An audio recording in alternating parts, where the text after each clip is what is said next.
Just a real quick one, sadly. Yeah, I've just been busy with life, really. You know, work, home life, bits and pieces. I haven't really done a lot of, you know, work on the bike or anything. Actually, that's a little bit of a lie. I have, but I haven't been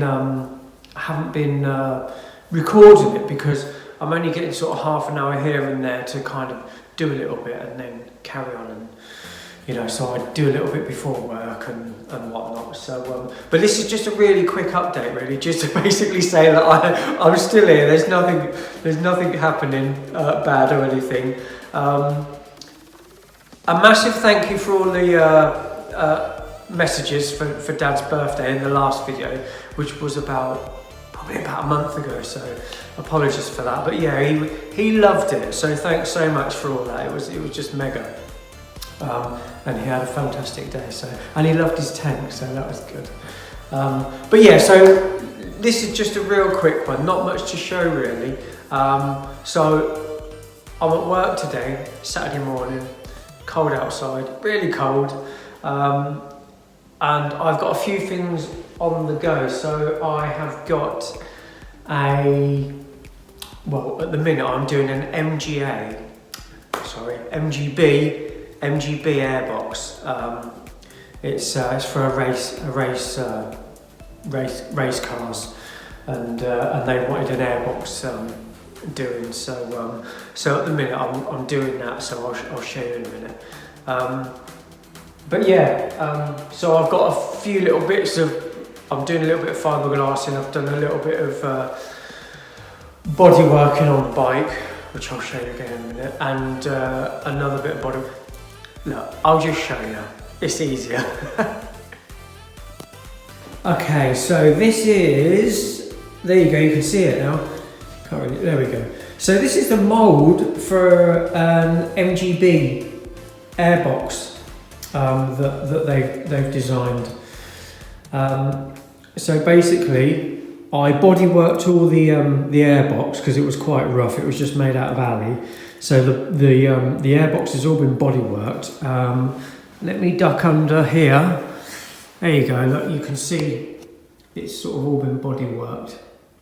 And all this here, this wood, is the flanges. So this is obviously a two-piece mould, because if we start at the bottom and we go up and round, we've obviously got a tube, a cylinder and a square. So we cannot, you know, if we mould that with no breaks, then it's completely encased and it will never come out. So this is why we do a split mould. So I've got a split mould right through the middle, hopefully, of the end of this, like the cylinder part of it, circle, whatever. And yeah, so then we've got the flanges all the way around, and hopefully I've got them in the right place, and it'll release and make a nice two-part mould. I had to.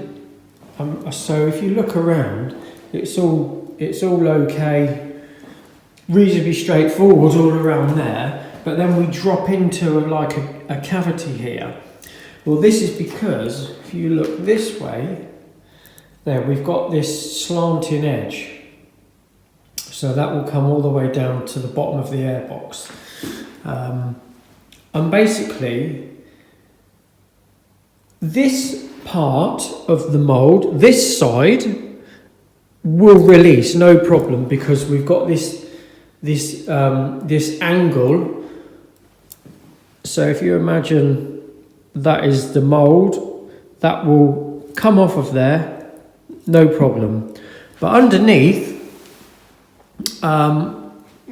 you can't see it now. I've kind of done this a bit cack-handed really, because I didn't intend doing a video because I'm just so busy. So if I'd have come across here with the flange, the top would release okay, but the bottom wouldn't have released, because the bottom will have been at this angle. So if you try and pull down that way, it's not going to release. hard to explain. It's really easy to see once the mould's done, but it's quite difficult to explain.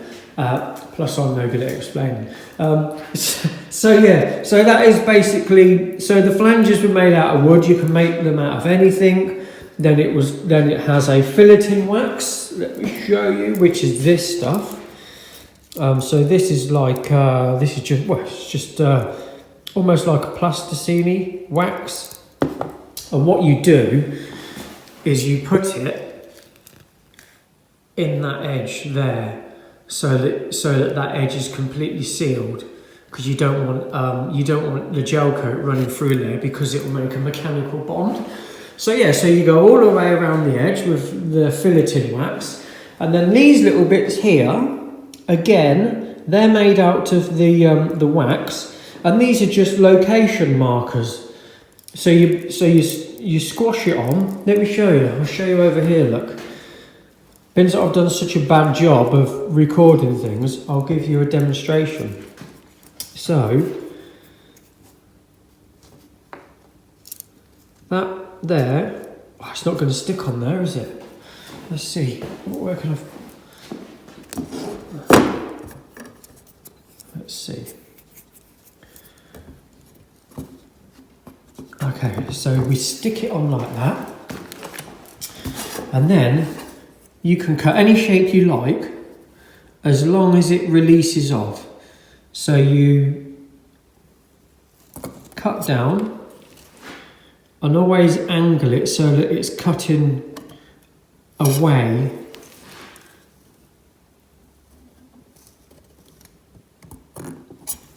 Okay, so we've done that.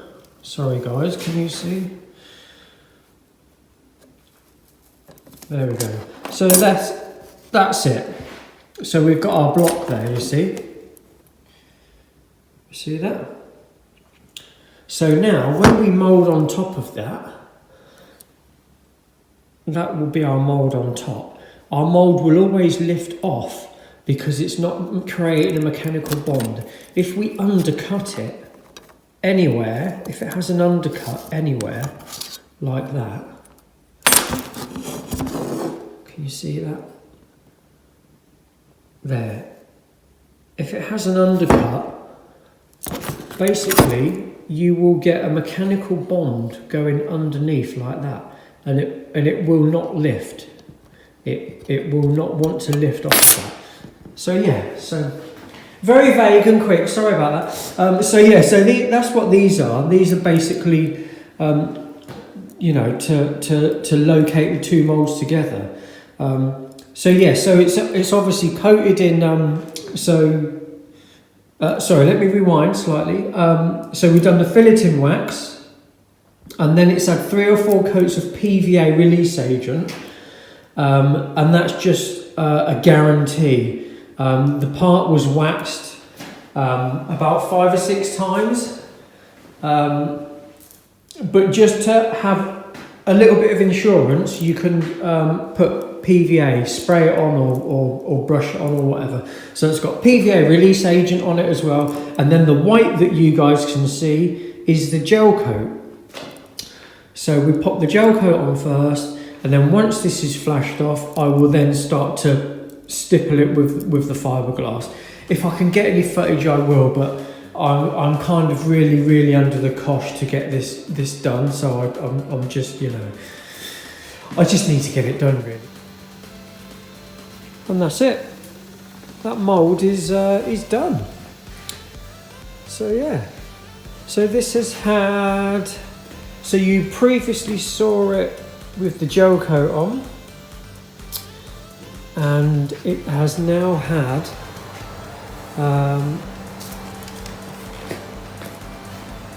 between 4 and around 4 to 5 layers of 300 gram mat, that is. So yeah, so it's nice and thick, very heavy. All turned out okay, nice and neat. So yeah, so when that's dried, that'll be alright. I'll leave that a few days. I won't bother cracking it open for a while. That probably wants a good few days. Although this is a special tooling resin, especially designed for moulds. so it wants a nice big thick laminate to kind of go off. And actually you can, as soon as that's gone off, you can actually pull the part out of the mould. So saying that, it's Saturday now, so Monday, yeah. Okay, so this, some of you may not have any clue what this is, some of you may, hopefully you will. Hopefully you've remembered. But this is the airbox for the Hornet. So the last time you'd have seen this would have been in its raw state in metal, when I sort of knocked it up in metal and just tacked it together with a few tacks and whatnot. Since then, like I say, in the mornings I come in and do half an hour, so I've body worked the whole airbox, and it's got a lot of filler in it, but it's got a lot of filler in it to get the shape, because again, what I need to do with this is I need to make it able to take a mould off it. So I cannot have any undercuts in this anywhere, or the mould will mechanically, bite onto it and it won't come off. And it's quite an awkward shape to mould. So it's had a lot of body work in, and that is 4 coats of very, very high build primer, because there was loads of pinholes in the filler work, but there was no point in me no point in me spending hours with stopper and this and that. It's easier to just hammer a load of primer on it, and then what I'll do is I'll knock that back with probably 180, get it all shaped, get it somewhere near, and then I'll just fire some 2K on it. Anything, doesn't matter, because essentially all it is a buck to take a mould. So it's all been bodywork. Like I say, we've got a few craters here and there, look. Can you see that? There we go. So we've got a few craters, a few nibbles and nubbles. But overall, really happy with that. Because that is a massive amount of work done on that. Look, we've also got some dribbles, look.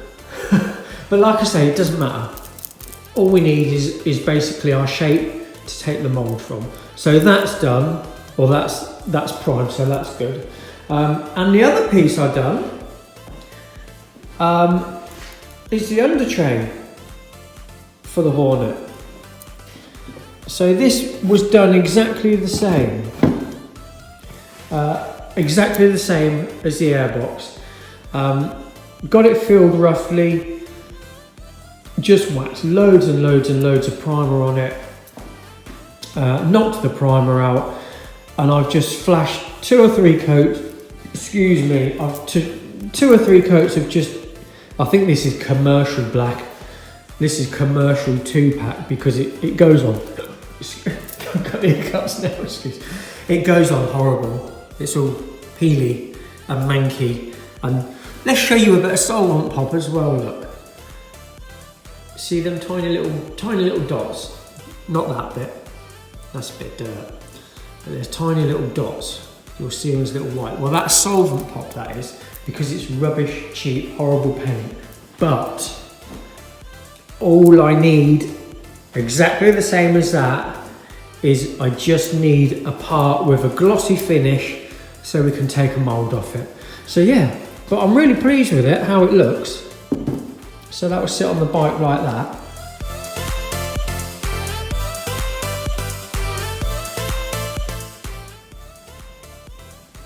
Yeah.